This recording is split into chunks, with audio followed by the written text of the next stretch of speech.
The Middle East, a region perpetually on edge, was once again thrown into the spotlight on Saturday.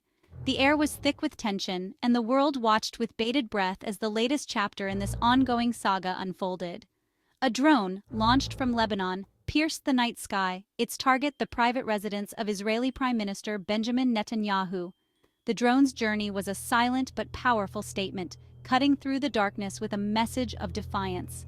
While the attack resulted in no casualties, its audacity sent shockwaves through Israel and beyond. The news spread like wildfire, with citizens glued to their screens trying to make sense of the unfolding events. This was not merely a military operation. It was a brazen message, a direct challenge to Israel's leader, and a stark reminder of the volatile situation in the region. Military analysts quickly convened, poring over maps and strategies, trying to anticipate the next move in this high-stakes game.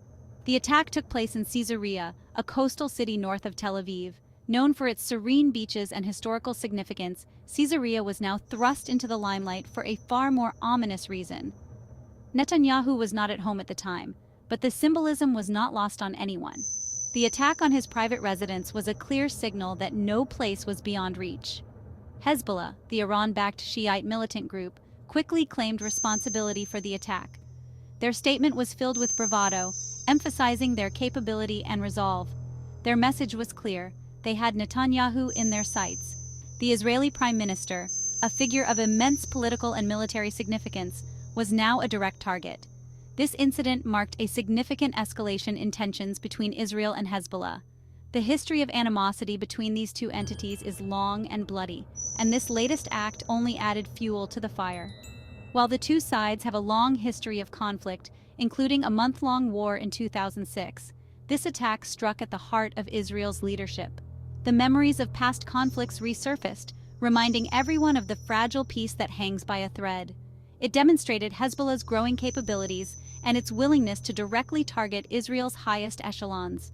The sight of advanced military drones in Hezbollah's arsenal was a chilling reminder of the evolving nature of warfare in the region. The attack on Netanyahu's residence was a wake-up call, not just for Israel but for the entire region. It underscored the precarious balance of power and the ever-present threat of escalation. It served as a stark reminder of the ever-present threat of conflict and the potential for even seemingly isolated incidents to spiral out of control. The world watched, aware that the next move could have far-reaching consequences, not just for the Middle East, but for global stability. Hezbollah's claim of responsibility was swift and unambiguous. They didn't just want to inflict damage, they wanted to send a message. Their spokesman, Mohammed Afif Nabulsi, delivered that message with chilling clarity. The eyes of the resistance fighters see, and their ears hear, he warned Netanyahu. The message was clear. No one in Israel was beyond their reach. Netanyahu, despite his security apparatus, was vulnerable. Hezbollah was watching his every move, listening to his every word. This wasn't just a threat to Netanyahu's physical safety. It was an assault on his sense of security, his ability to lead without fear. Nabulsi's statement went further, hinting at the possibility of future attacks. While our hands did not catch Netanyahu this time, he said, there were still days, nights, and ground between them. This wasn't the end, it was just the beginning. Hezbollah was playing a long game, and they were determined to make Israel and its leaders pay. This brazen challenge to Netanyahu's authority was unprecedented. It was a direct affront to his leadership, his strength, his image as a protector of Israel. Hezbollah was aiming to undermine Netanyahu's standing, both domestically and internationally, by exposing his vulnerability. Israel's response to the drone attack was swift and predictable. Outrage and condemnation poured in from across the political spectrum. Netanyahu, visibly shaken but defiant, vowed a strong response. He accused Iran, Hezbollah's patron, of orchestrating the attack and promised that Israel would not hesitate to defend itself.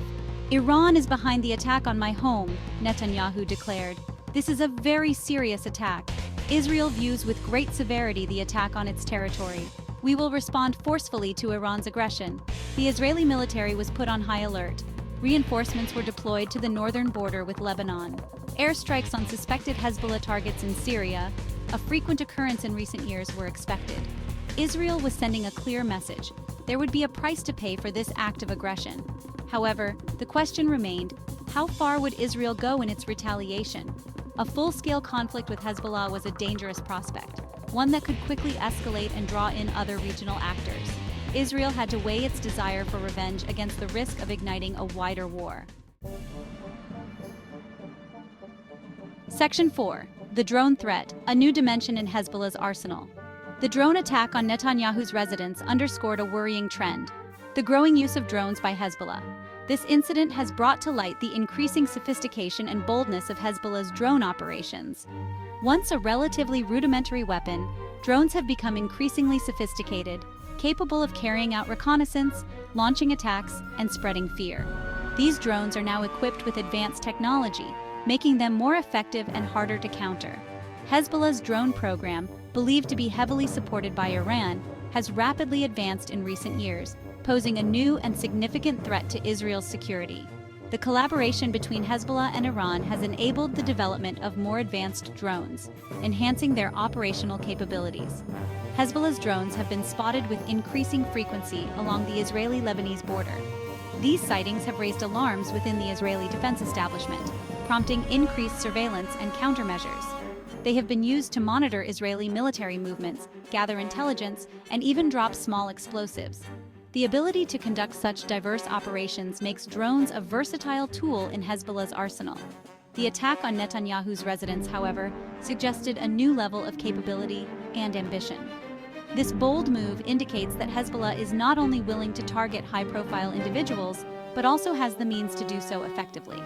Israel has invested heavily in its air defenses, but drones present a unique challenge. Traditional missile defense systems are not always effective against these small, agile, and low-flying threats. Small, maneuverable, and relatively inexpensive, they are difficult to detect and intercept. This makes them an attractive option for groups like Hezbollah, who seek to exploit these advantages. Hezbollah's growing drone arsenal has added a new layer of complexity to the already volatile security situation in the region. The presence of these drones complicates military planning and necessitates new strategies to counter the threat. The drone threat extends beyond Israel. Other countries in the region are also grappling with the implications of this new dimension in warfare. Hezbollah has shared its drone technology and expertise with other groups in the region, including Houthi rebels in Yemen. This transfer of knowledge and equipment has further destabilized the region as more groups gain access to these potent tools. The proliferation of drones has raised concerns about their potential use in future conflicts and terrorist attacks. As more non-state actors acquire these capabilities, the risk of drone-related incidents increases, posing a significant challenge to regional and global security. Section 5. Netanyahu under pressure, domestic and international challenges.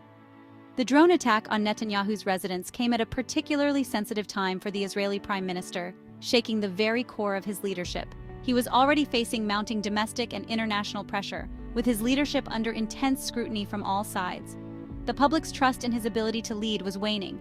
The attack threatened to further weaken his position and complicate his efforts to navigate the treacherous waters of Middle Eastern politics. The region's volatile nature meant that any misstep could have far-reaching consequences. Domestically, Netanyahu was grappling with a resurgence of the coronavirus pandemic and a sluggish economy. The pandemic had exacerbated existing economic issues, leading to widespread discontent. His approval ratings had plummeted, reflecting the public's growing dissatisfaction with his handling of the crisis. Additionally, his government was facing accusations of corruption and mismanagement, further eroding public trust. These allegations had sparked numerous protests and calls for his resignation. The drone attack, seen by some as a failure of his leadership, only added fuel to the fire. Critics argued that it highlighted his inability to ensure the nation's security. On the international stage, Netanyahu was facing criticism over his handling of the Israeli-Palestinian conflict. His policies had been a source of contention, drawing ire from various quarters. His close relationship with former U.S. President Donald Trump had also been a double-edged sword. While it had brought certain advantages, it had also alienated other key international players. The Biden administration, while maintaining strong ties with Israel, had adopted a more critical stance towards Netanyahu's policies. This shift in U.S. policy added another layer of complexity to his already challenging situation. The drone attack threatened to further strain relations with the United States and other Western allies. Maintaining these crucial alliances was becoming increasingly difficult. Netanyahu was caught in a difficult position, balancing the need to appear strong with the necessity of diplomatic caution. He needed to respond forcefully to the Hezbollah attack, to reassure the Israeli public and deter further aggression. A strong response was essential to maintain his image as a decisive leader.